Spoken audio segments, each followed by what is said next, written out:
Chapter 179. Name: Why sure. Gender: Ahem, male. On the chair in the office, Why-sure twisted a little uneasily, raised his hand, and asked, "Wait a minute, did we open a new volume?" Huh. The registrar behind the desk looked up in confusion, not understanding what he was talking about. No, nothing. After inspecting the Book of Destiny and discovering that it hadn't suddenly split apart, Why-sure let out a sigh of relief. It was good that she hadn't opened a single volume. The plot was still under her control. He had had enough of the sudden development of the superdimension. Behind the desk, the young man with glasses looked at him in confusion. After a moment of silence, he pointed at Why-sure's helmet and said, "I think it's better if you take that off." Forget it. Why-sure didn't know how to explain.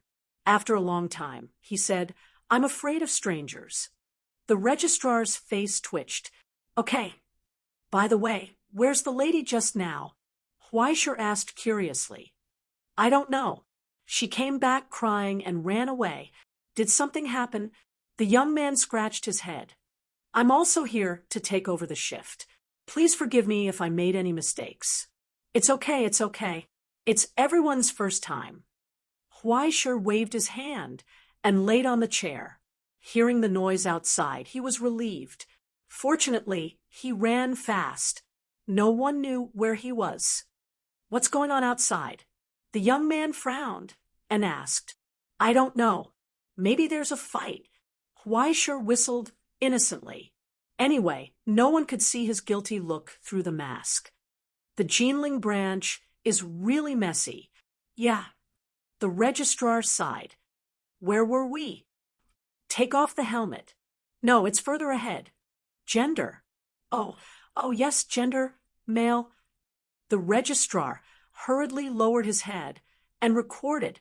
Then he looked up and asked, "In order to facilitate the unified management and all considerations when assigning tasks, can you show your soul ability and rank?" As if he could sense Why-sure's hesitation, he hurriedly said, "Don't worry, these will be recorded in a confidential file. It will be absolutely confidential." Secret my ass. Old Lou's example was right in front of him.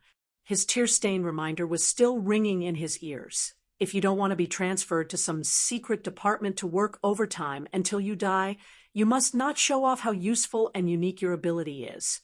Therefore, Why-sure raised his head and said sincerely, "Rank 2 gold rank ascendant. The stigmata is a small lineage called Mountain Ghost. The ability is to grow grass. As for the soul, it is to transform into a blade. Look." With that, Why-sure stretched out his hand, and a sacrificial knife appeared in his hand. He stabbed it into the potted plant on the table, and a cactus immediately grew out. Okay. The scribe's pen flew as he quickly finished recording. He looked up and saw that Why-sure was still poking her potted plant. She kept on poking the cactus as if she was afraid that he would not believe her. The corner of his eyes twitched. "That's enough, please stop poking." "Oh, okay." Why-sure withdrew his hand. The phone suddenly rang. "Excuse me, I have to take a call." The registrar smiled awkwardly. Just as he hung up the phone, Why-sure looked around the exquisite office. Although it was small, it was exquisitely decorated. Many places had been put in a lot of effort, just like a girl. There was even a potted plant on the table. Life was interesting. "Okay, I've arranged everything here. The work will be done soon." The registrar looked at the time again. "How about this? When I'm free, let's do it at 8:10. The call was hung up. "By the way, how should I address you?" Why-sure asked. "Wind Review." The young registrar smiled and pushed up his glasses. "Wind as in wind, review as in—" No need to introduce yourself. I already know that you're Why-sure." "Okay, I've officially entered your information into the back end." He got up and extended his hand to Why-sure. "You can check your records on your phone later."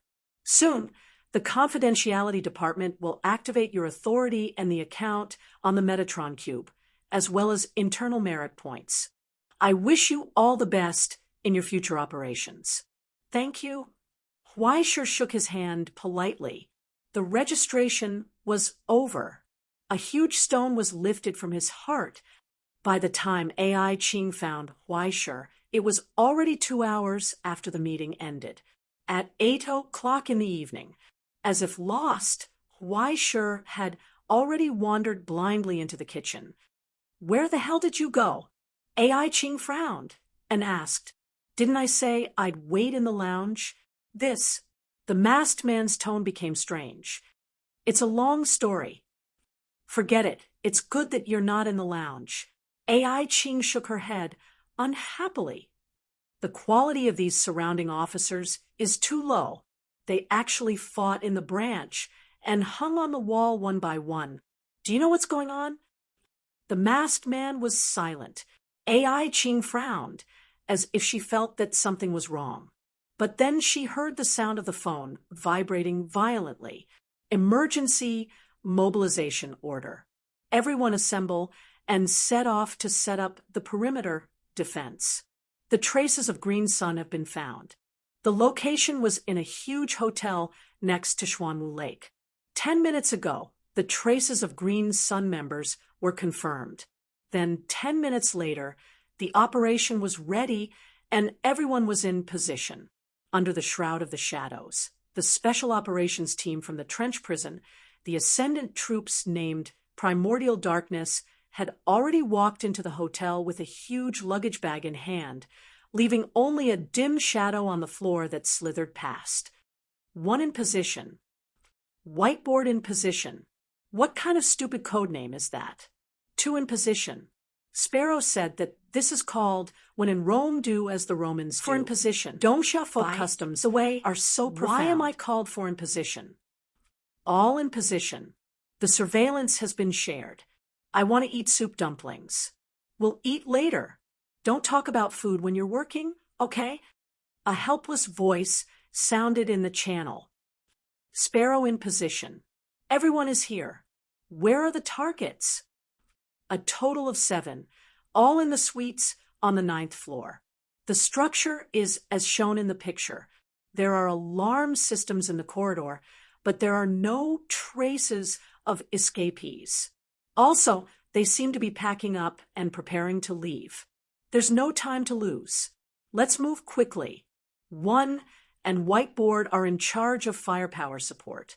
4 in position, and Ching-Isa are in charge of blocking the border. As for the others can do whatever they want.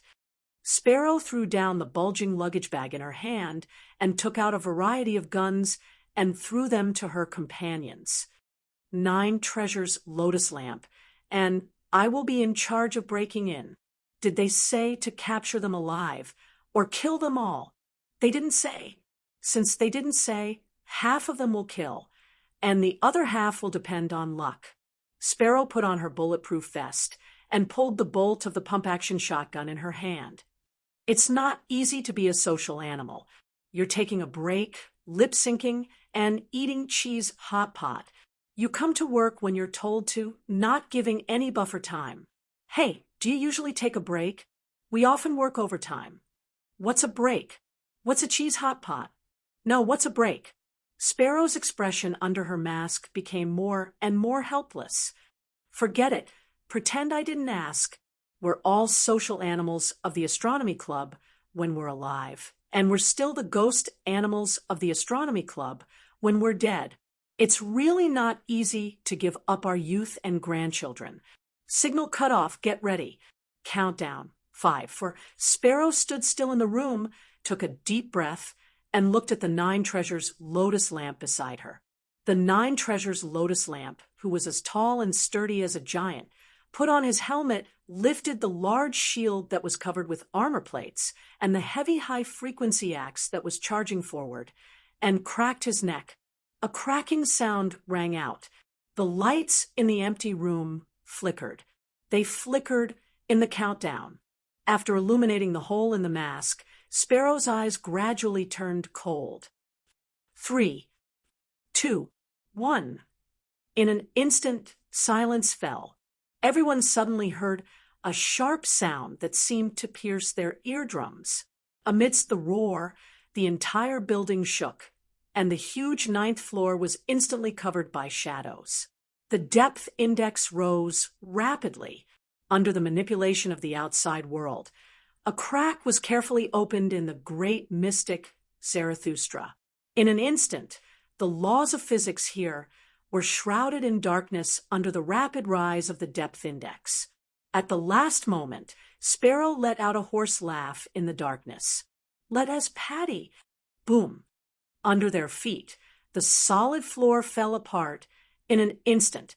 Countless broken bricks and concrete structures quickly split apart and turned into thick dust. Like a rainstorm, the dust fell down with the two figures.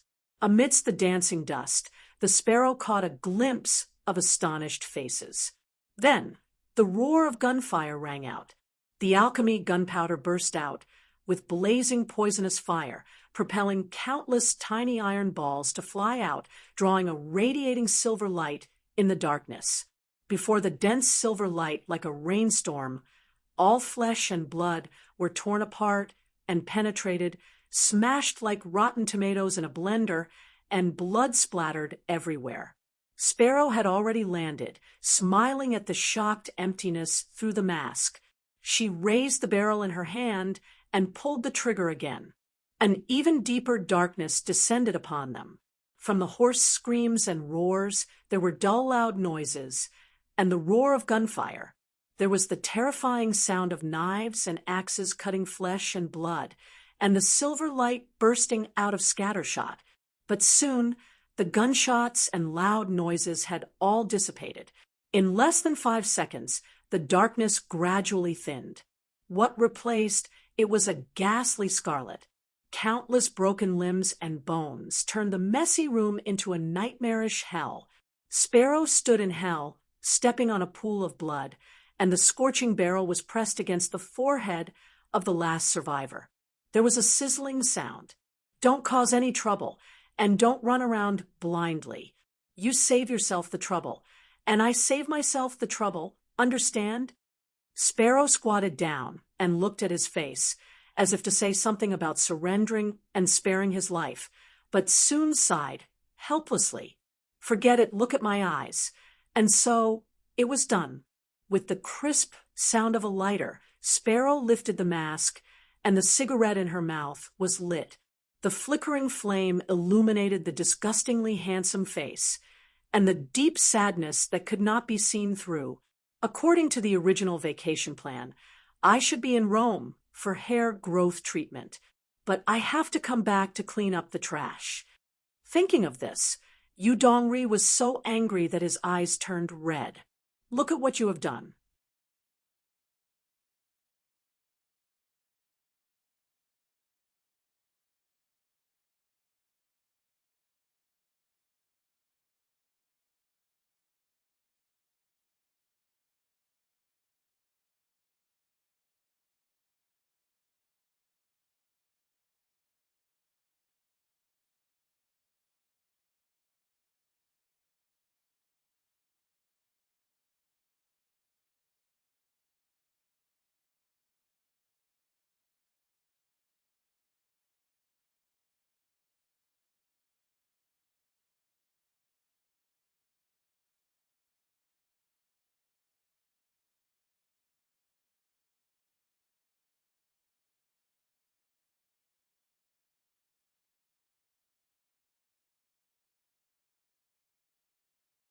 Chapter 180. The process was very simple. After the operation, the Dark One team disguised themselves and retreated. The captives were handed over to the Astronomy Society. The surrounding officers quickly entered the scene to clean up. Then, they prepared to apologize before the Social Security Bureau came over to flip the table and scold them. Then, the person in charge put on a smile to appease the anger of the big brothers. "I'm sorry for neglecting your feelings, Shi-chan, but there is a bond between us. Can you understand my impatience?" And so on. But this had nothing to do with the people working at the bottom. Unlike the other members of the Dark One who secretly retreated, Yu Dongri thought that since no one knew him, he might as well change his clothes and smoke. He casually came down from the luxurious lounge of the hotel with 2 bottles of good wine in his hand. He was thinking about which scenic spot to go fishing during his break. Then, he saw Ai Ching sitting at the entrance of the hotel with a gloomy face maintaining order. She looked at Yu Dongri with cold and angry eyes. Then, her slender eyebrows slowly raised. Yu Dongri was so scared that his face instinctively paled. He couldn't help but want to retreat. F***CK, why do I bump into you everywhere? Same to you. Ai Ching shook her head and asked directly, did the operation go smoothly? We caught one alive, but most likely they don't know much. It's probably a wasted trip. Yu Dongri shook his head. One of them didn't take the confidentiality agreement seriously, and the other didn't even remember that there was a confidentiality agreement. After casually exchanging the situation, he looked around curiously. Where's Huaishur? Not with you. Ai Ching didn't say anything. She looked at him in confusion and soon frowned. Didn't he go to clean up the scene? You didn't see him? No. Yu Dongri shook his head blankly. I heard that he's dressed up like a ghost recently. If I see him, I'll definitely catch his friends. He paused for a long time, as if he thought of something. Suddenly, his face turned pale. You know what? He looked down at Ai Ching. I suddenly have a very bad guess.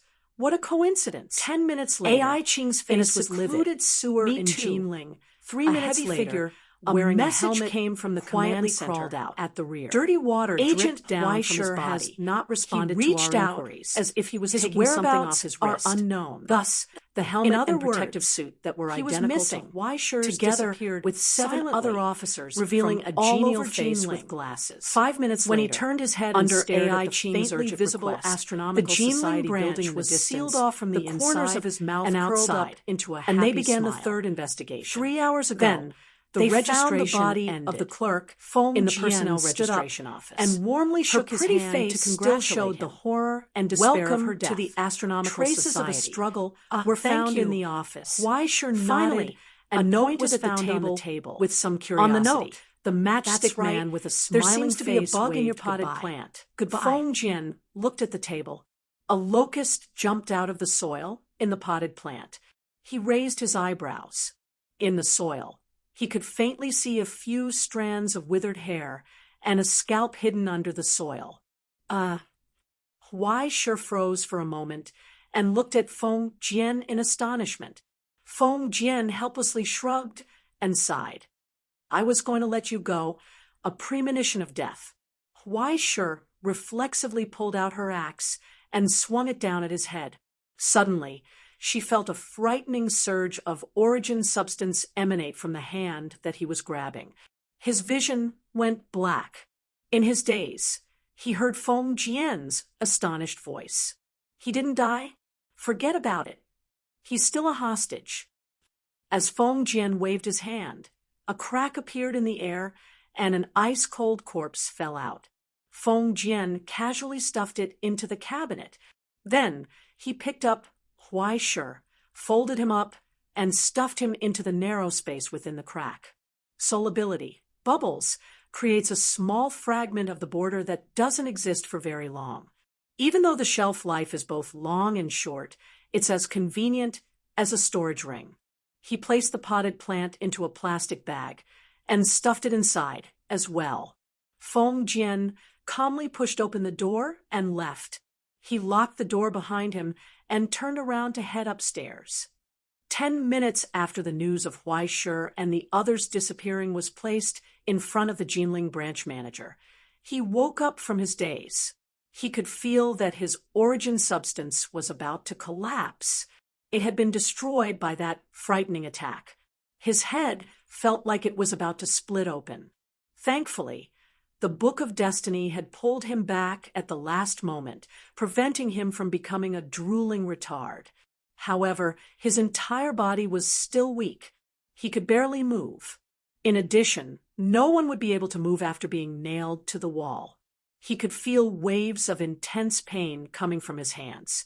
Through the mask, he could see the nails that had pierced through his hands and were now deeply embedded in the wall. There were also shackles on his neck and legs. He had been locked up. In the silence, only the sound of water dripping could be heard. Huaishir closed his eyes and tried to struggle, but he suddenly began to twitch. He didn't know what kind of damned law had been applied to the nails that pierced through his hands, but they didn't cause him any harm. However, whenever he tried to struggle or use his origin substance, he would feel an intense pain that would make him faint. His soul ability and sacred insignia had both been restricted. In other words, he was now a prisoner through and through. But the problem was, who was it that was so bored as to kidnap a salted fish like him? Relying on his KP's enhanced perception, Huaishir could faintly hear the indistinct voice behind the metal door. He immediately recalled Feng Jian's face. That bastard. An old voice asked in a low voice, "Where's the item? Did you get it?" "There's a change in the plan." Feng Jian sighed. "We were about to succeed, but we didn't expect that group of members would suddenly start a group fight." "What the hell? When did the quality of the members of the Astronomy Association become so low? As soon as I went upstairs, I saw a yellow alert inside. There was no way for me to get close to the P1 floor, so I didn't have a chance to make a move. I only had time to blend in with the operation team and bring out the locust plague." Outside Huaishir's cage, under the dim yellow light, there were already many people sitting around the table. After the old man with the monocle heard Feng Jian's words, he didn't get angry because the plan that he had been preparing for so long had gone wrong. He only nodded. At least the rescue operation was successful. He paused for a moment and suddenly asked, "Over at the Black Tortoise Lake Hotel, Shao-Chi and the other 6 people should have been sacrificed, right?" He's a man of two minds. It's not a pity that he ran out and became a pawn. Uncle Bien, you don't need to feel pity. Feng Jian shook his head indifferently. If we were really in a desperate situation, he would be the first to betray us. We should have given him a chance. Uncle Bien sighed and didn't say anything else. He waved his hand and had the people around him bring out the food and place it on the table. Feng Jian didn't stand on ceremony. He wolfed down the food and wiped his mouth, waiting for Uncle Bien to speak. "Leave the hostages with me. You can leave with the locust plague," Uncle Bien said directly. "My place is not considered a secret place. It's only a matter of time before the Astronomy Society finds it. Since the leader has entrusted this important task to you, don't hesitate or feel pity."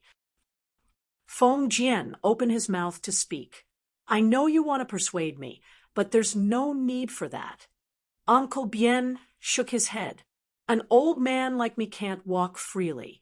I'll be a burden to you. Why don't I stay and warm up the team? If there's anything else I can help you with, just tell me." "Do you have a gun?" Feng Jian asked curiously. Uncle Bien turned back to look, and the large man in the corner walked over. He pulled out a gun from his waist and placed it on the table with 2 clips. Feng Jian took it and started to fiddle with it excitedly. Do people in the present world use this kind of firearm? It's rare to see them at the border. It can only be used in the present world. Uncle Bien asked, "You prepared so many hostages. How did you arrange them?" "Tell the Astronomy Society to open the blockade and let us leave freely.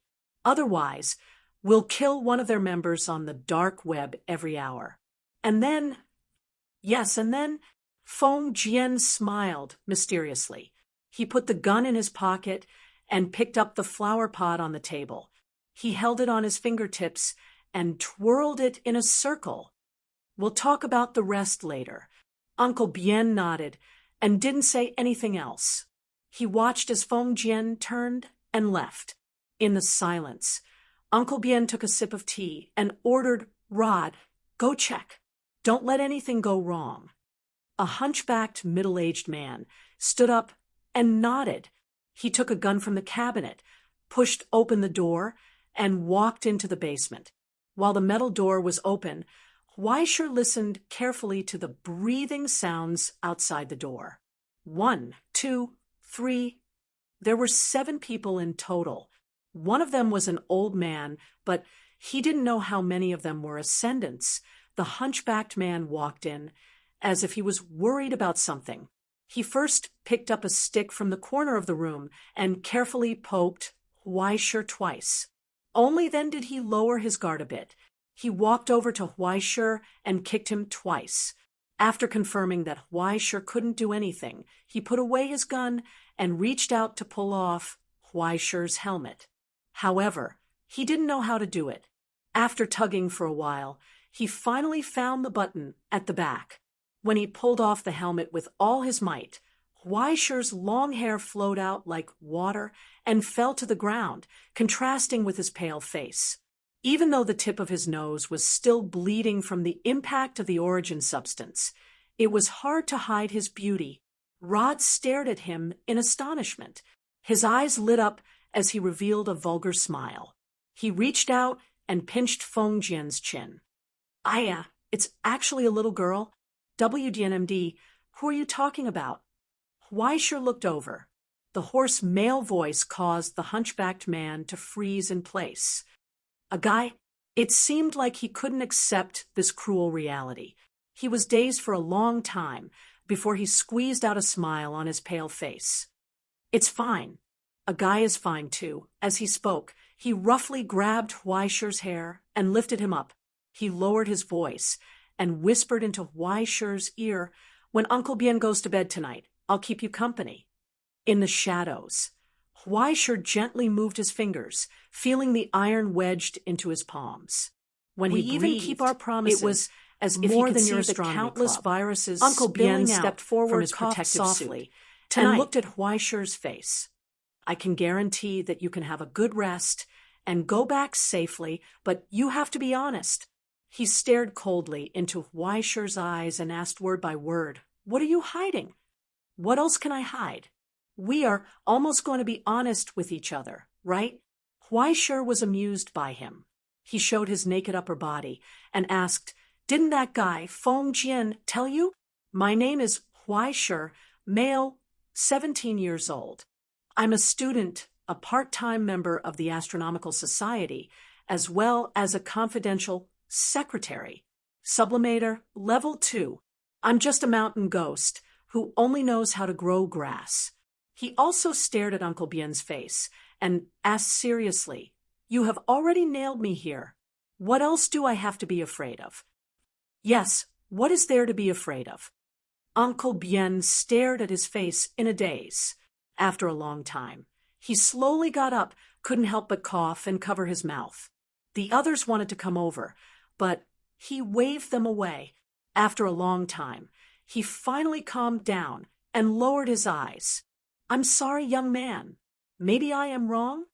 he said softly, "but I am afraid of you." He didn't hide the weakness in his heart. When he stared at that pair of familiar eyes, he finally understood where his uneasiness came from. Once upon a time, didn't he see such eyes with his own eyes? So calm and so indifferent, as if ignoring the weight of death, cruelly overlooking everything without cruelty, but also without gentleness. Get ready for the live broadcast. He suddenly ordered, "Rod, pack up, kill him, and we will leave." Rod froze for a moment and looked up at Uncle Bien in astonishment. After seeing that pair of indifferent eyes, he couldn't help but shiver.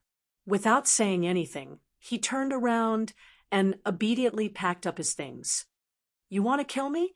Weisher laughed in between coughs. "Aren't we friends?" Uncle Bien lowered his eyes in pity and stared at him. "Even if we are friends, we will have to say goodbye one day, right?" Death was approaching, but the torture finally came to an abrupt end. With the setting of the spotlight, the cold atmosphere disappeared without a trace. except for Huaishi's breathing. Everything seemed to have become gentle. In this rare silence, the young man seemed to have been freed from the pain. He lowered his head and imagined that there were invisible strings pulsating. He couldn't help but hoarsely hum the tune of a nursery rhyme. It was peaceful and warm, as if he was saying goodbye to a dear friend. Ah, never change. Let us be friends forever. Today, let us say goodbye to each other. Until the day we meet again. What is he singing? The man holding the whip frowned. I told him to shut up. Don't worry about him. Let him be. Uncle Bien stood coldly before Huaishi and stared quietly at Huaishi until the song finally came to an end. Chapter 183. Speaking of which, is there a habit of vaccinating at the border? Huaishi smiled and snapped his fingers. Thus, the dormant virus instantly erupted. In the pure malice, countless strains erupted from the lungs, blood, spinal cord, and brain, bringing with them a deadly high fever and trance. The three of them froze in their actions, and the evil spirits shrouded in the smoke of calamity were already charging at them. The live broadcast was in an uproar. Shocking. What's going on? They were killed instead. Green Sun is trash. Trash. They only know how to act. Is it bad?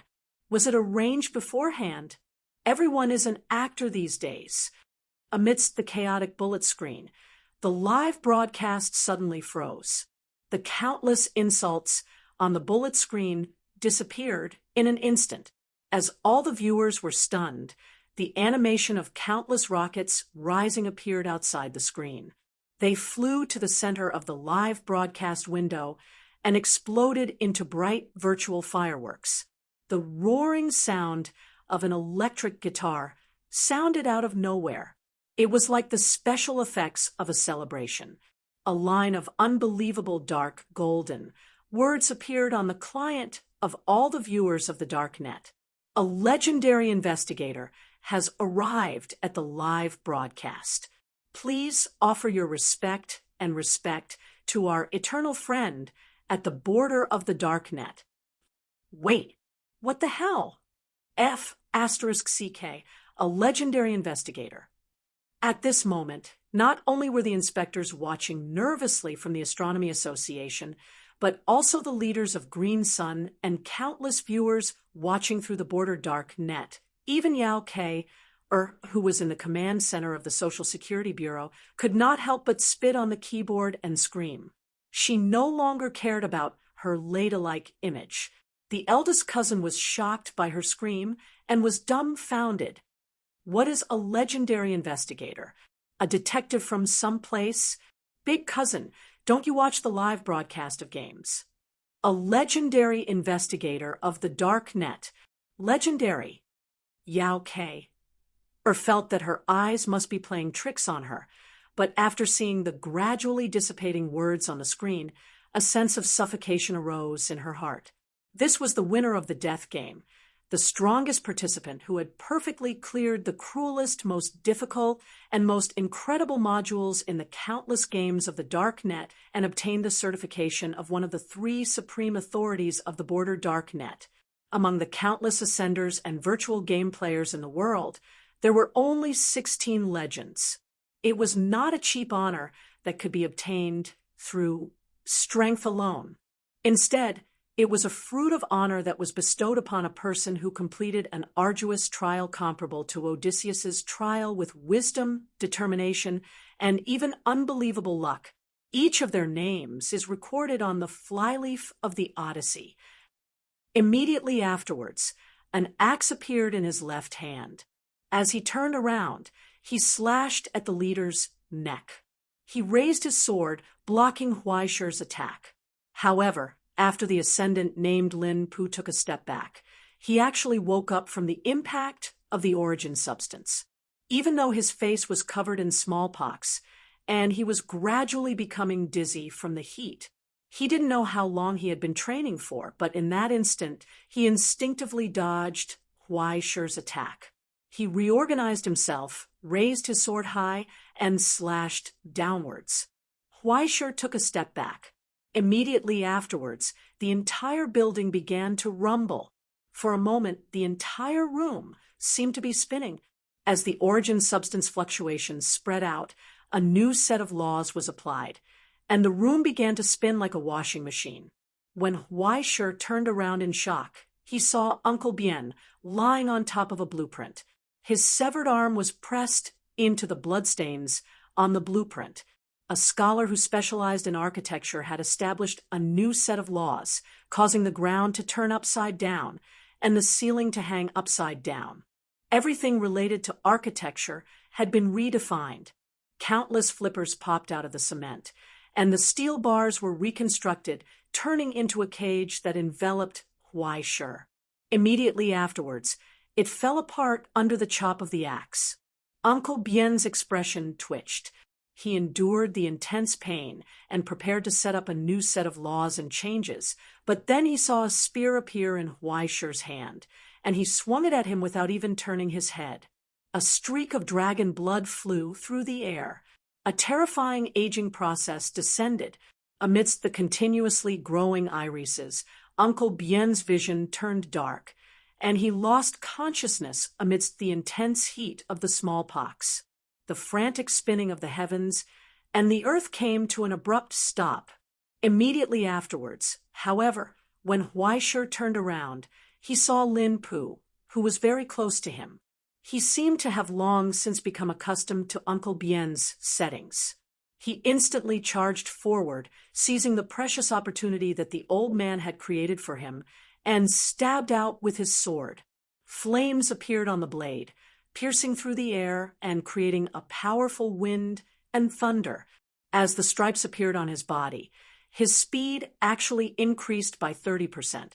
It was almost as if he was going to perish together. With Huaishur, the killing sword stabbed straight at Huaishur's face, not giving him any room to dodge. Unfortunately, that was just what he thought. In his angry eyes, Huaishur, who had nowhere to escape, seemed to glide. His feet moved 3 inches out of thin air, brushing against the blade and dodging the killing sword. This was a skill that he had secretly learned from Luo Xian. Chapter 184. In the evening, it started to drizzle. In the reflection of countless raindrops, it was as if there were invisible illusions covering the world. Through the countless fleeting raindrops, dozens of giant-like illusions could be seen. The giants from the kingdom of Longbow from hell held fishing rods and threw out their hooks from another depth. Thus, the fishing hooks, which were the size of crane hooks, crossed the long distance between the borders and descended on the scene, hooking onto a lonely building on the outskirts of the city. Just like fishing for a giant fish, they pulled. Along with the silent roars and roars, the entire building and the surrounding area were pulled into an independent border by the fishing giants. The only thing left in the original place was an illusion. Then, with a casual snap of the leader's fingers, a terrifying black light burst out from her fingertips. Flames appeared out of thin air and turned into a mighty tornado that soared into the sky. The terrifying power instantly tore apart the surface of the building, revealing countless traps inside. The passages opened. Quick, quick! Following the leader's order, the sublimators of the Social Security Bureau carried large shields and rushed into the building while facing the countless explosions. Only the continuous roars could be heard. No one knew how many insidious traps were triggered, and the sound of collapsing could be heard.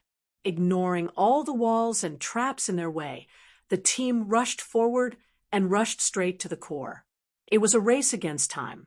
Before entering the border, the command center at the rear had already sent a message that the live broadcast had started in advance. There was no time for them to dawdle. The sublimators wearing Mingguang armor rode on giant horses and took the lead, rampaging. But what surprised them was that there were only countless traps waiting for them. Although it was dangerous, no one stopped them at all. All the rescue teams' hearts sank. Green Sun's people had already retreated, and this place might already be empty. Hurry up! Hurry up! The armored sublimator roared angrily and pulled on the reins. The translucent giant horse was a remnant of the border. As the horse raised its body, its iron hooves stomped down. Lightning and rumbling sounds burst forth, and waves of air swept out in a straight line, tearing apart the walls of the labyrinth that were pressing down. "I'll do it! I'll do it!" In the chaos, Yuan Zhao jumped up excitedly and took the lead to step on the protrusions on the wall. He moved forward along the wall as if he was defying gravity. His teammates couldn't stop him. Then it was lifted up in the blast of the explosion. He landed on the ground with his face covered in dirt. He coughed violently and looked handsome for less than 3 seconds. Mr. Tony from a barber shop dyed his hair into an afro. His face was also pitch black. He was in an extremely sorry state. "What's a kid doing?" The leader slapped the back of his head and told him to stay at the back obediently. He waved his hand forward, and a febrile wind burned the last gate into liquid metal. The terrifying temperature spread out along with the pungent smell of blood. Yuan Zhao, who had excitedly ran to the front, almost choked on the blood. Soon after, the sticky blood covered almost every inch of the wall. "It's over." He was stunned for a moment. He turned around and asked, "Sister Emo, is that sissy already dead? If you can talk, then talk more." Emo Sen rolled his eyes and angrily slapped the back of his head. His fingertips flicked and ignited a flame. He took the lead and walked into the darkness filled with the pungent smell of blood. As far as the eye could see, it was a hellish scene. It was as if he had walked into a slaughterhouse. Mother, Yuan Zhao, who was following behind, was stunned for a long time. Then he sucked in a breath of cold air. Dead, dead. Miserable like this, he was really dead. Thinking about how the first operation he participated in ended in failure, he suddenly felt a little helpless, and his heart became dispirited. What happened? According to the rules, shouldn't he first fight 300 rounds, and then shake his tiger body and make that sissy kowtow? How did he die before 300 rounds? There was no other way. Who told that gigolo to be so weak? If he couldn't save him, then he couldn't blame young Master Yuan for coming late. Such a weak chicken. Where did he get the courage to confess to his cousin? He dragged his gun and powerlessly went down. He thought about at least collecting that annoying guy's corpse. Although he was overestimating himself, at least it showed that he had good eyesight. "Hey, seeing that you and I are in the same boat, I will reluctantly help you pay for the cremation set meal. Let me see, where is it?" Borrowing the light from Emo-san's fire, he poked his head into the basement. Between the flowing blood and corpses, he heard faint echoes of painful groans. Then he saw a pair of dark green eyes slowly lift up in the darkness. Fuck, a ghost! He leaped more than a meter into the air and subconsciously raised his spear to stab forward. Immediately after, he was kicked aside by third Emo. "Ghost my ass! Don't be so surprised, okay? You've lost all the people in the Social Security Bureau." Yuan Zhao's face was pale with fright. He shrank behind Emo-sen and pointed at the end of the basement with a trembling finger. He, ghost! Chi! With the sound of friction, in the darkness, the few blood-soaked matches finally lit up, illuminating the tragic appearance of the basement. As if it was ravaged by a hurricane, the floor was a mess. Viscous blood slowly dripped from the walls and gathered in the spreading pool of blood on the ground. Pale corpses fell on top of the pool of blood and overlapped with each other, forming a redundant tower. From the fleeting light of the fire, a blurry and ferocious silhouette was revealed. But what was shocking was that there were clusters of pure white irises and weeds growing in this tragic blood-red color. It was as if a miracle had sprouted from a dead life. It was so beautiful. It was like breaking into an evil spirit's lair in the mountains. Yuan Zhao was intimidated by the bone-piercing chill and froze on the spot. But then he saw that the stern figure seemed to heave a sigh of relief and suddenly slumped into the chair. "Oh my God, I was scared to death." Huaishur wiped the cold sweat off her forehead in relief. "I thought Green Sun had come to kill us again. I missed you so much, comrades." Without waiting for them to react, Huaishur rushed up with an expression of being saved, as if he had finally found his savior.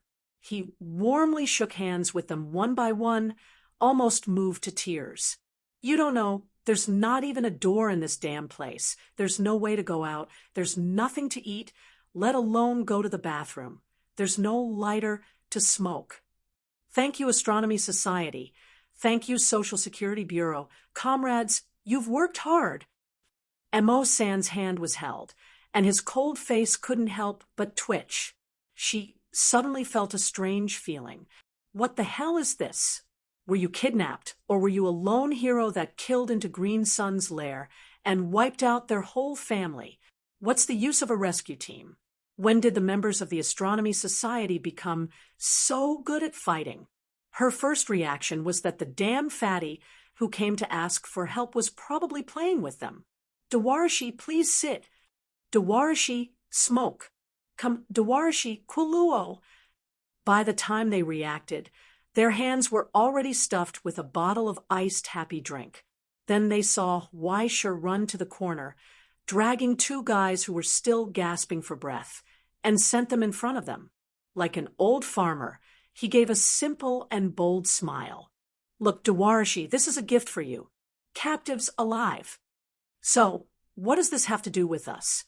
The kidnappers were all killed by you. Are we here to accept the fruits of victory?" The corner of Mo San's mouth twitched. Looking at that idiotic smile, he suddenly felt at a loss. What the hell is this? In a happy and harmonious atmosphere, the Astronomy Society was a family, and the police and civilians were like fish and water. Mo San noticed Yuan Zhao in a daze in the corner. "Yuan Zhao." She was a little worried about the state of the youth, patting him on the shoulder. "What's wrong with you?" "No, nothing." Yuan Zhao looked up as if he woke up from a dream, his sluggish expression squeezing out a smile with difficulty. "I will go out and calm down." With that, the youth weakly dragged his spear, turned around, and left. Like a walking corpse, he passed through the broken walls along the way, and finally sat down on the steps outside the building. His pale face scared the big cousin, who rushed over. Chapter 185. "Hello, are you there?" 30 minutes later, in the ambulance, Huaishur was being bandaged and stitched up by the emergency paramedics. He took the mobile phone borrowed from the Social Security Bureau and dialed AI Ching's number. After a short, busy tone, the phone was connected. In the silent conference room, I received the news from the scene." AI Ching's tone was still calm. Well done compared to him. He really made a lot of people lose face. Following the girl's words, many of the participants' expressions were a little uneasy, but there was nothing they could do about it. No matter how much they said, could it be as beautiful as what he did? He was able to kill the kidnappers and kill the people of Green Day on live broadcast. Not only did he save the face of the Jinling branch, but he also won a lot of confidence in the follow-up negotiations with the Social Security Bureau. Huaishur's wave of operation was so amazing that the participants were still wondering whether this was a basic operation or something else, and whether they should sit down first. It couldn't be helped. AI Ching's calm expression was too confusing. Even if her heart was about to explode with anger, her face was still calm, and there was no change. Now that she received a call from Huaishur, there was no pride in her expression. Instead, it was as if she was sharpening a knife, so calm that it made people panic. Huaishur felt a little wrong. "It seems like I messed up something again." "Don't worry. Have a good rest." AI Ching lowered her eyes. I will take care of the rest." After that, she hung up the phone. "Let's continue." She turned her phone and looked up with eyes full of malice. "Regarding how to screen traitors, I have an idea." After 3 hours of sharpening, the knife was finally revealed. So, the meeting continued. "Are you really okay?" Huaisher looked at the hung-up phone in amazement, but soon shrugged and put the matter to the back of his mind. Anyway, it was fine as long as AI Qing could handle it. She could fight for compensation for him, so he didn't have to worry about losing out. He leaned against the wall of the ambulance and started to rest. In fact, this battle was actually a good thing for the current him. Although he was in a bit of a sorry state, he had unexpectedly consumed his originally abundant vitality through the fierce battle and the healing of his wounds. After venting his anger, he could finally control the plague halo as he wished. He even figured out a way to use it. In short, he said goodbye to his helmet and chemical protective suit, which were shameful. It was simply worth celebrating. Since his advancement, he hadn't slept for 2 or 3 days. He couldn't sleep even if he wanted to. Now that he could finally take a break, he couldn't wait to find a place to have a fat otaku happy dream. Then, he heard a knock on the door of the ambulance. "Sorry to disturb you." Chapter 186. Thanks to Rigian, who posed insane driving speed, Huaisher arrived at the Jinling branch within 5 minutes. He saw that a yellow line had been set up outside. "Okay, Legend Chan, you can get off now." Rigian, who lazily leaned on the chair with a lollipop in his mouth. He pointed outside and said, "Remember to give me a good review in the Social Security Bureau's return visit." "You guys actually have a return visit?" Huaisher was stunned. "Also, what the hell is Legend Chan?" "Huh, you still don't know?"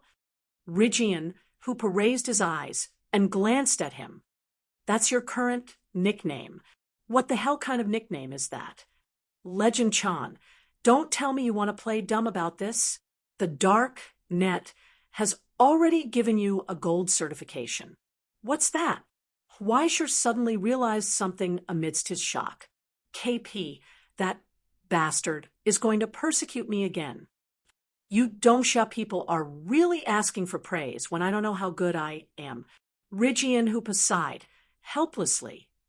"Forget it. After all, I didn't expect you to have this kind of talent other than seeking death. Anyway, you're very good. Now, in the whole world, other than America's Yu-Gi-Oh!, you're the second Legend Chan to reveal your identity. You're also quite good-looking. Now, you're super popular on the dark net." Huaisher felt more and more uneasy. What's with the super popular? Would there be a small Huaisher fan club in a place like the dark net? Thinking of a group of girls holding light sticks and cheering for him, he actually had some faint expectations in his heart. Of course, it's the bounty.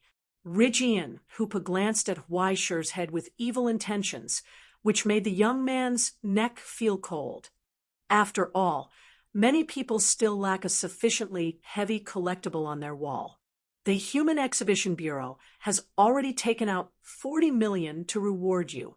If one day you don't want to live anymore, let me help you out since we've been through thick and thin together. Okay? No, thank you. She didn't even want to know what kind of place the exhibition center was. If you don't want to live anymore, just give me all of your equipment and we'll talk about it. Huaisher replied in a huff, not wanting to know what kind of place the exhibition center was. Bang! The car door closed. He held up his ID card, crossed the yellow line, and walked straight into the building. As soon as he entered, he saw countless indistinct shadows. It was as if time had turned back. Amidst the mess and dilapidated walls, countless pieces of bricks and dust slowly floated in the air, slowly returning to their original positions. After a short 10 minutes, the outermost area had been repaired, leaving only the center of the hall marked with the yellow line of the second floor. There was a black mass of heads. All of them were officials who were ready for battle. After noticing that Huaishir had walked in, many people looked at him in shock. Occasionally, old Xiao and the others would come to treat them to a meal. Everyone would go to the cafeteria and have a lively meal. After eating Huaishir, old Xiao would stroll back alone. It was simply too fake. To be honest, AI Qing had no other expectations for Huaishir. For such a tough and slippery guy like him, even if the branch exploded, he would probably not lose a single hair. She only had one request left for her only subordinate now: don't cause trouble at such a critical moment. As long as you don't cause trouble, you can do whatever you want. What Huaishir needed to do every day was a long and drawn-out review and report. It was completely a formality. Anyway, the review person did not put in any effort, and most of the reports were not read. It was a pity that Huaishir's wonderful writing skills were wasted. No one even asked his name and age. It made him look forward to it in vain. But no matter what, he was happy to be relaxed. In the storm that was full of low pressure, this small prison had become a safe haven that no one cared about. Everyone played cards and online games together every day, and it was a great joy. It was not until 5 days later that Huaishir was finally released. Not only was she released, but a middle-aged man who seemed to be quite a high-ranking official came to hold her hand and asked about her well-being. He was concerned about whether Huaishir was tired or not. The Astronomy Society would never forget anyone who had made a contribution. It seemed that they intended to make some compensation for Huaishir being kidnapped at the headquarters during the turmoil a few days ago. It could be imagined that in addition to his amazing performance, it was most likely thanks to AI Qing's tough fighting and blackmailing these days. Looking at his painful appearance, it seemed that he had bled a lot. Of course, on the surface, this was an affirmation and encouragement for his courage to fight against border terrorists like Green Sunday. It also praised him as the nemesis of Green Sun and asked him to continue to work hard in the future. Continue to work hard, my ass. Huaishir rolled his eyes in his heart. After a while, the leader finally left with satisfaction. Then he was sent to the back door by 2 people and got into a car without a special license plate. Then he saw a familiar girl in the driver's seat, Li Jianamber. She was wearing sunglasses, chewing gum, and outside the rolled-down window, there were already piles of cigarette butts on the ground. She still looked hopeless. She had nothing to live for. Let's go, legend. She stepped on the gas pedal. I'll take you to get your compensation. Why is it you again? Otherwise, Li Jianamber asked back. Besides the poor foreign temporary workers who can't integrate into the group, who else do you plan to let drive you? The White Emperor's son? Aren't you afraid of losing your karma? The old men in my family aren't all dead yet. How can I get the money? I hope they can be buried soon so that I can go back and inherit the family business. No, you're from Yingzhou, so why are you here at the Social Security Bureau of Doomsday? Isn't it better to go to the looming hall? Huaishir lowered his head and lit the cigarette. Amber didn't answer, but her expression became more and more unhappy. Are you from the Social Security Bureau, or am I from the Social Security Bureau? Why are you asking so many questions? Are you checking my account? She suddenly asked. Oh, right. Did you put on your seatbelt? Huaishir was stunned. Suddenly, he saw Li Jianamber turn the steering wheel violently. After turning a corner, she stepped on the brakes all the way. The instantaneous movement was dazzling, with the sharp sound of tires rubbing against each other. The entire car spun rapidly on the spot like a top. It was a short flight. In the car, Huaishir saw the small things on the dashboard fly up with him. His consciousness was like lightning flowing between his nerves. Everything came to an abrupt stop. Lightning reflected. In this short instant, he almost stopped floating in the air. together with the sparks flying from the cigarette, he saw a wisp of smoke solidify in the air. Immediately afterwards, the wisp of smoke shattered. Along with the flame of the lighter, it was torn apart by the heavy sound of the wind. A violent force suddenly descended from inertia, violently enveloping everything. It swept away the smoke and flames, pulled everything, and violently flung it in every direction, except for Huaishur. In this instant that seemed endless, Huaishur didn't move at all. He ignored the violent spinning and trembling of the car. It was like he was nailed to the front passenger seat. His entire body didn't even leave the seat by an inch. He only allowed his hair to float in the air. Then, he reached out and plucked the cigarette floating in the air again. He stuffed it back into the corner of his mouth and leisurely took a deep breath. As the spinning stopped, everything came to an abrupt stop. Amidst the wailing of the tires and the trembling of the car, the pillow, water bottle, cigarette box, and lighter all fell to the floor again. Huaishur slowly exhaled the smoke in his lungs. He put out the cigarette that had burned to the end on the armrest. He turned his head and looked at the girl, who was ready to see him make a fool of himself. Her gaze was like she was looking at the brat next door, who was playing with the electric switch with a fork. So kind, so helpless. Girl, it's not too much for me to give you a bad review for driving like this, right? Chapter 188. Miss, it's not too much for me to give you a bad review for driving like this, right? TSK. Seeing that her prank didn't work, Li Jian, who curled her lips and didn't hide her displeasure. We're here. She looked forward. With the violent turn just now, the entire car actually slid into the last parking space on the side of the road. It perfectly entered the canal at a very close distance and didn't even leave a gap between the cars in front and behind.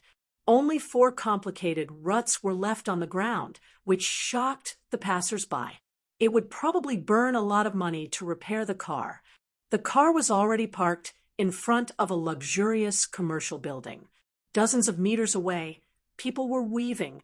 At this moment, the screams came late. A booklet with all kinds of certificates and cards was thrown into Huaishur's arms. Li Jian, who pointed at the entrance in front of them. Take this, go in, and turn right. Show this to the security guard, and take the special elevator to the 6th floor. I'll wait for you here. Huaishur picked up the certificate and felt something was wrong. You're not coming with me? Forget it. Today is a class day. Li Jian, whose face faintly paled. She looked at Huaishur with extra pity. Once that guy is happy, something bad will happen. You're on your own now. Huaishur looked at her suspiciously for a long time.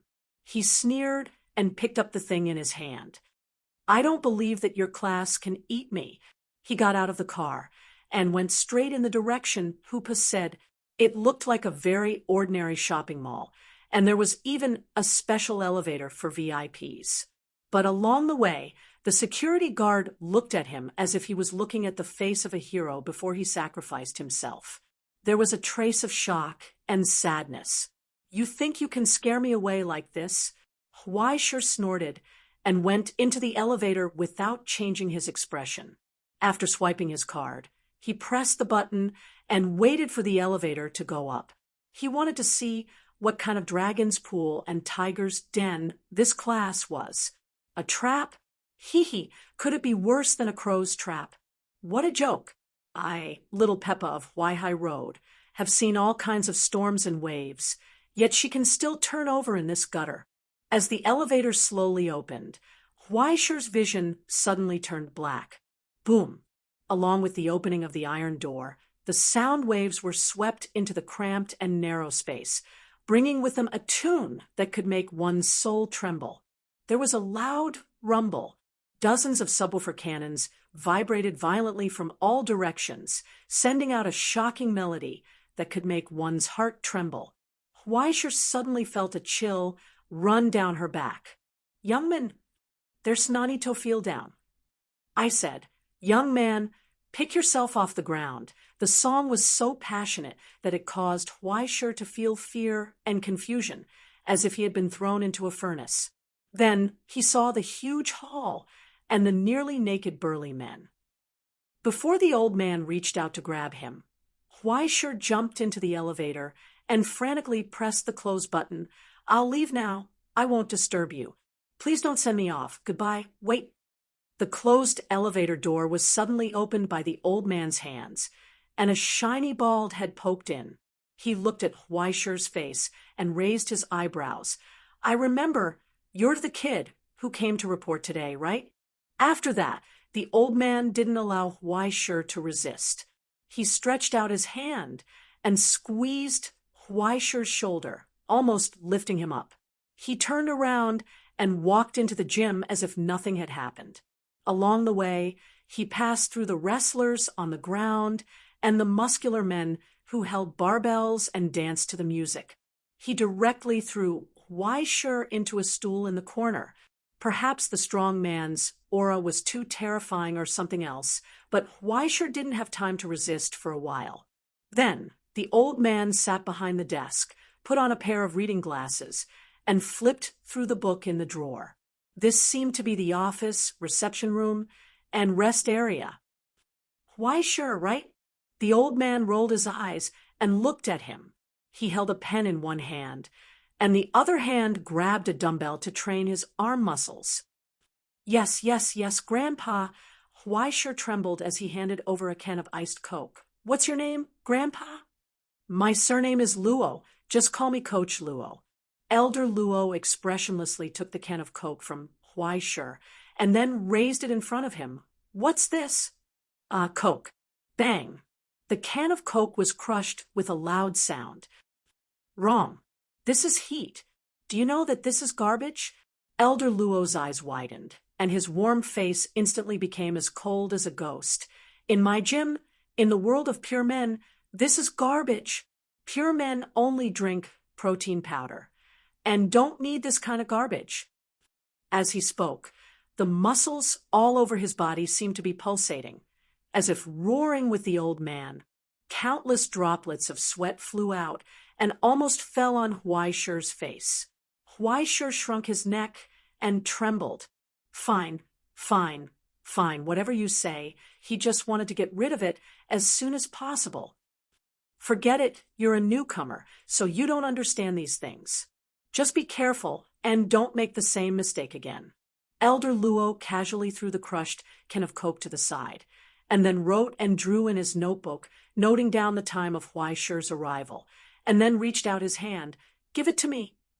Huaisher carefully handed over the ID Hoopa gave him. Elder Luo lowered his head and glanced at it, then slapped it away. Who wants this? Just as Huaisher was stunned, he raised his hand and pointed at the price list written on a broken wooden board behind him. We're in a gym. If you want to learn, you have to get a card first. Learn my ass. Learn how to fight naked. Huaisher's mouth twitched, but under the gaze of a group of muscular men, he didn't dare to refute. He could only take out his wallet in an attempt to bluff his way out and then run away. Okay, how much? Elder Luo said, 100,000. Huaisher was so scared that he almost jumped up. So expensive? Elder Luo sneered, picked his nostrils, and added, US dollars. You're crazy. Huaisher widened his eyes. Elder Luo was unmoved, and finally finished slowly. One day, 100,000 US dollars. Huaisher was so scared by the price that he fell to the ground. How was this a fucking gym? This was a pig slaughterhouse. Uncle, are you from the X-Village Tourism Bureau? Huaisher was angry and pointed at the price list behind him. You clearly said 300 dongxia dollars a year. You're even giving me a gym bag. Are you bullying me because I can't read? If you want to train your muscles by singing like them, then it's 300 a year. Elder Luo indifferently pointed at the sweaty, naked men behind. Huaisher, but are you really here to learn this, kid? Do you think an ascender needs to work out? You have to know that there's a reason why it's expensive. Reason my ass. Why sure covered his wallet with a vigilant look.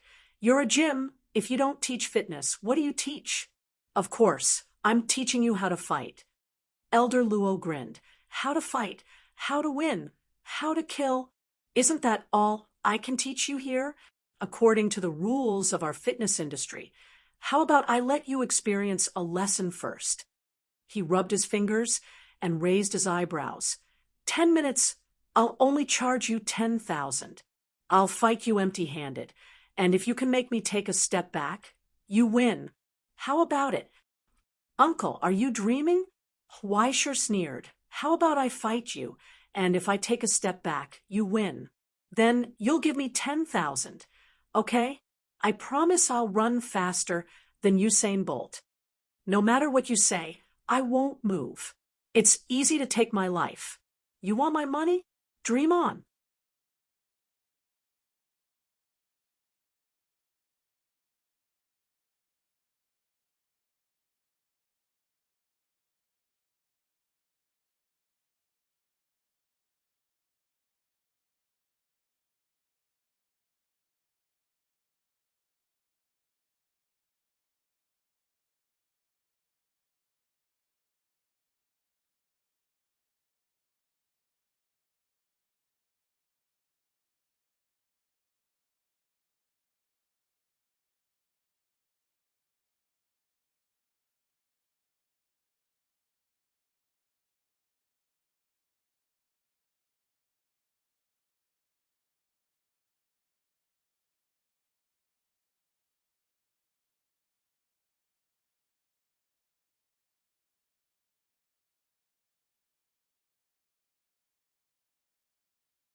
The muscles on his right arm instantly swelled, bursting out with an ashen color.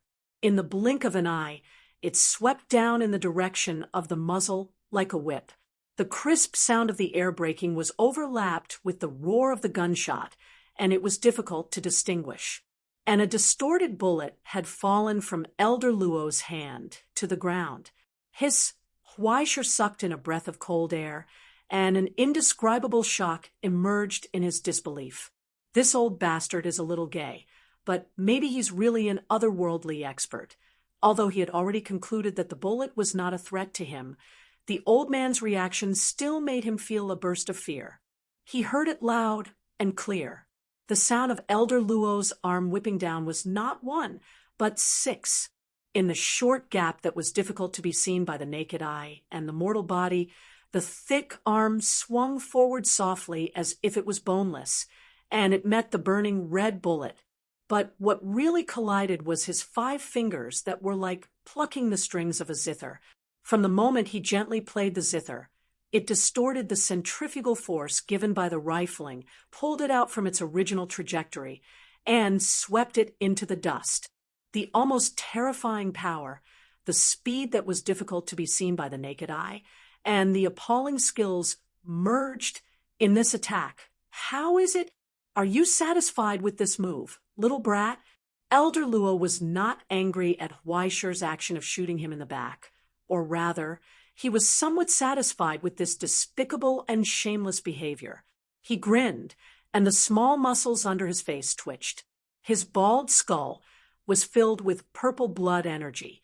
He walked out from behind the long table and slowly moved his body as if he was warming up. There was constantly the sound of iron rubbing against each other, and a terrifying heat burst out from his body. In the sound of his drum-like heartbeat, the muscles all over his body were violently pulsating, but they did not swell. Instead, they slowly shrank, and in the end, they returned to the size of an ordinary person. As he gradually bent down, under the contrast of his blue muscles, he looked like a steel-naked ape standing up.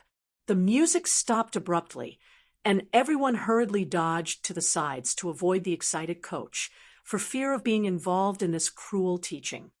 "You're very good." Elder Luo slowly walked forward and said slowly, When I heard that you learned a little bit of the inch step technique from Xiaoxian, I was a bit regretful. She didn't learn it well and would only lead you astray. Since you're here today, I'll show you what I can do since you're so talented." As he said this, he stood still 15 meters away, twisted his neck, slightly bent down, and made a sprinting posture toward Huaishir, who was waiting for him.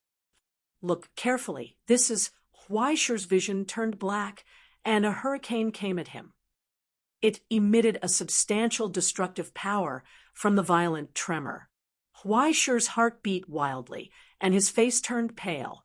At that moment, as the palm and fist closed, the fists embedded with the synthetic hammer gently pushed forward. It pressed against Huaishir's chest. It retracted after a touch.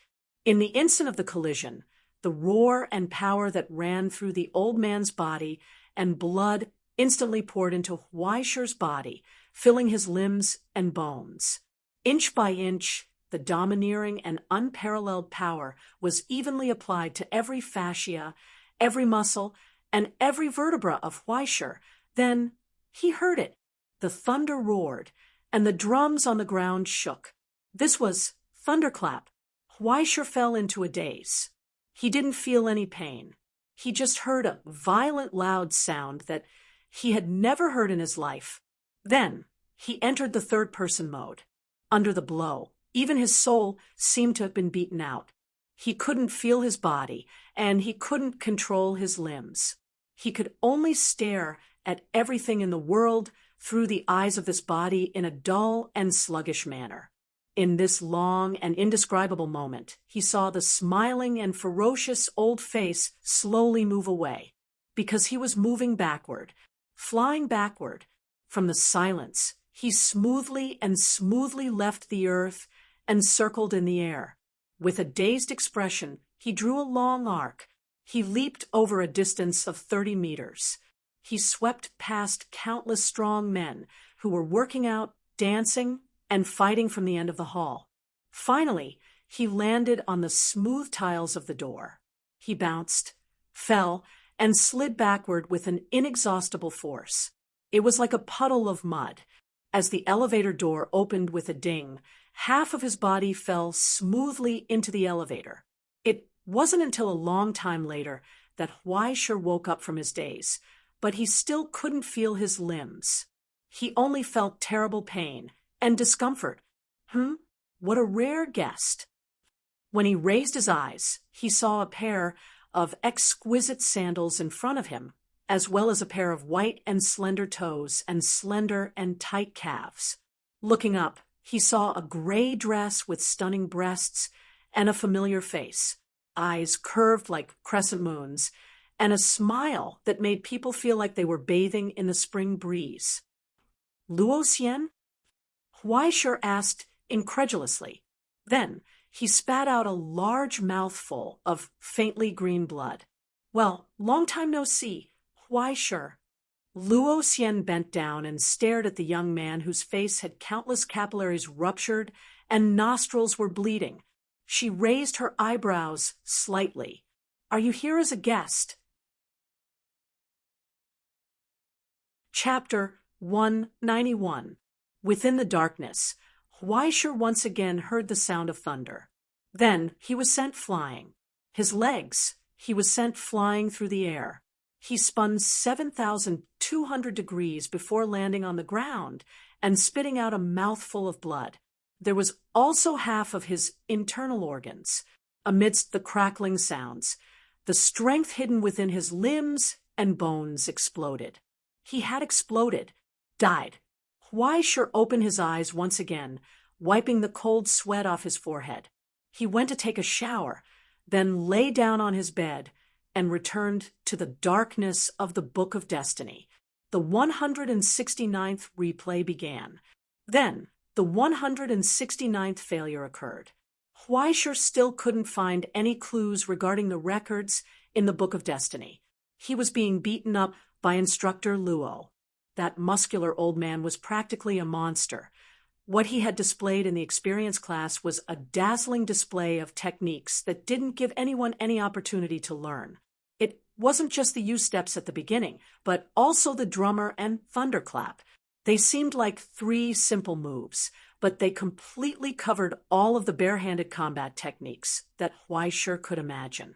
After using origin substances, the results were almost miraculous. It was simply inconceivable. This was the first time in Huaishir's life that someone had relied on pure muscle strength to support the use of origin substances to reach the level of stigmata. It was ever-changing and completely invulnerable. After experiencing Huaishir's hundreds of attempts, he had come up with hundreds of variations. Even if he didn't try to hide anything and laid everything out in front of Huaishir's eyes, he still couldn't tell what was more important. He could only use the dumbest method to try again and again, take a beating. Through constant probing, he was able to discern the function and meaning of every movement and detail. And now, through his records, he had found a total of 71 parts of the U-steps that affected the overall effect, as well as 19 parts that interacted with the drummer. There were even more offensive moves like the drummer, attacking, probing, defending, counterattacking, breaking through defenses, and so on. All of these different variations completely dazzled Su Chun. Even if it was placed in front of him, he wouldn't be able to finish learning it himself. These were all new details that the muscular old man had created after countless battles.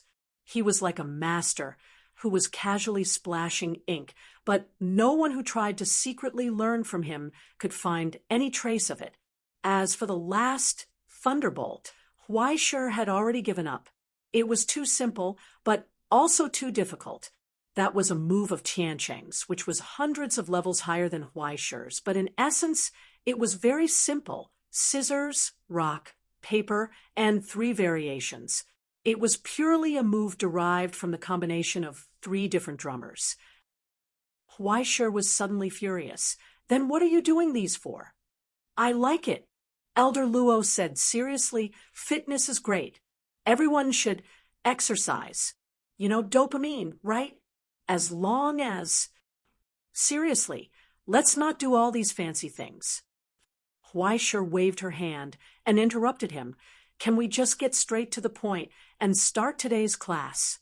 It seems that you are very confident." The muscular old man raised the corner of his eye and grinned strangely.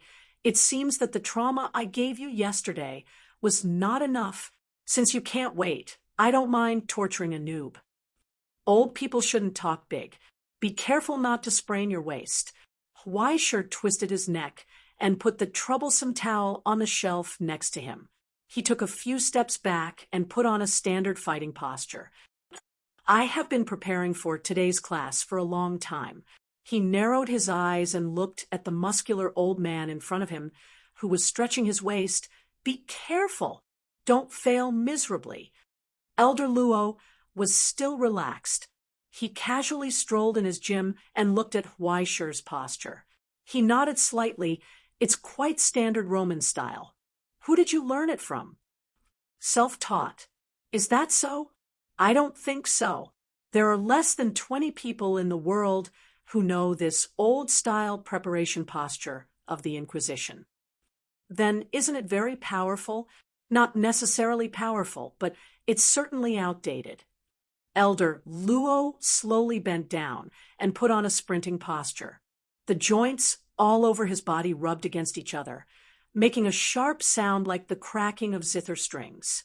His exaggerated muscles quickly bulged, causing his face to flush with blood. He revealed a hideous smile amidst the scarlet red. "Brat, this world is constantly improving." Boom! A loud noise broke the air. The monster came roaring. U-steps. It was still U-steps. With one step, he crossed a distance of several meters. There was almost no sign, and there was no process. There was only the final result. The result was that Elder Luo was already standing in front of Huaishir. His bulging muscles rippled like water as he raised his arm, his scorching body temperature, and the thick smell of sweat spread out. His right hand was already raised high. His 5 fingers formed a claw, as if he was pulling a heavy object. He pulled the explosive wind and pressed down on Huaisher's face. Thunder roared. The drummer! It was still the drummer. Huaisher chose to retreat. He retreated quickly. This time, his action made the old man's eyes flash with a hint of astonishment. It was Yu's steps that were exactly the same as his. Although it was a little immature, it was indeed Yu's steps. However, he had never taught him the technique of withdrawing and accumulating strength to counterattack when facing an enemy. But no matter what, Huaisher had already retreated 10 meters away in the blink of an eye. It was as if he was pulled by an invisible rope. His speed was very fast. In the corner of the busy street, the silent vending machine finally made a sound, just like the Coke and iced black tea shaking as it replied to a person. Through the thick machine, the voice had a hint of feminine hoarseness and gentleness, as well as a deep sense of helplessness. "Isn't this very intimate?"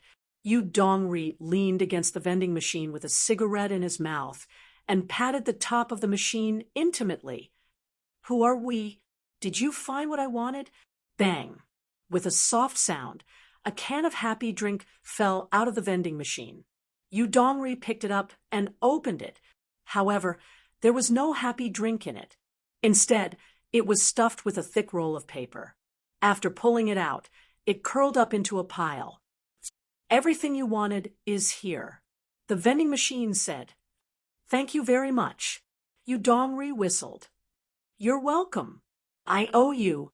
Yu Dongri lowered his head and looked at the complicated records on the paper. After a long time, he sighed unhappily. "It's all a bunch of trivial matters." Isn't this what the so-called clans and clans are like? It hasn't changed since the primitive era when everyone fought over mammoths. In the past, it was water and land. Now it's money. It's all the same. The vending machine said coldly, "The Yin clan is just a small clan in Jinling. The Hui clan only has a 17-year-old child now. His great-grandfather, Hui Guang, isn't a big shot either. Although they had a bit of a reputation back in the days when they were expanding the borders, they're still a pig. Is there anything worth your attention?" What an ill-fated relationship. Yu Dongri scratched his head and sighed helplessly. "It's a long story. I don't mind listening to it slowly. Is it possible to change the location and situation?" Yu Dongri smiled awkwardly and looked at the people who were pointing at him in the distance. He sighed softly. "Everyone must think that the person who chatted with a vending machine is crazy. You've always been crazy, Yu Dongri. But the reason you're crazy is definitely not because of chatting with a vending machine." The vending machine suddenly asked, 4 years ago, when the Farbach Mansion incident happened, you were at the scene, right?" Yu Dongri's smile stiffened, and he fell silent. "The vicious curse attack, right? Although it was covered up by the Astronomy Association, there are still traces that can't be erased." The vending machine said, "You don't have much time left. Why care about other people? This has nothing to do with you." Yu Dongri finally stopped smiling. His expression became cold. "You investigated me?" "Yu Dongri, I thought we were friends." "I won't be friends with a vending machine," he replied coldly, "especially when this vending machine is investigating me behind my back." The vending machine did not say anything. In the long silence, Yu Dongri's expression gradually collapsed and became helpless. "Okay, it's my fault. Don't be angry." He sighed and lit another cigarette. "Everyone has some dark history. It's like underwear. When it's seen, it's always embarrassing." The vending machine was not angry. She just said, "I'm waiting for your long story." "It's a long story. There's nothing to say." Yu Dongri scratched his head, helplessly. "Do you think he looks like you?" "I don't think so." "Okay, he does look a little like me." Yu Dongri's expression became conflicted. "But you know that, right? That kind of kid looks like he's always smiling, but in fact, He's always depressed. He hates everything, including himself.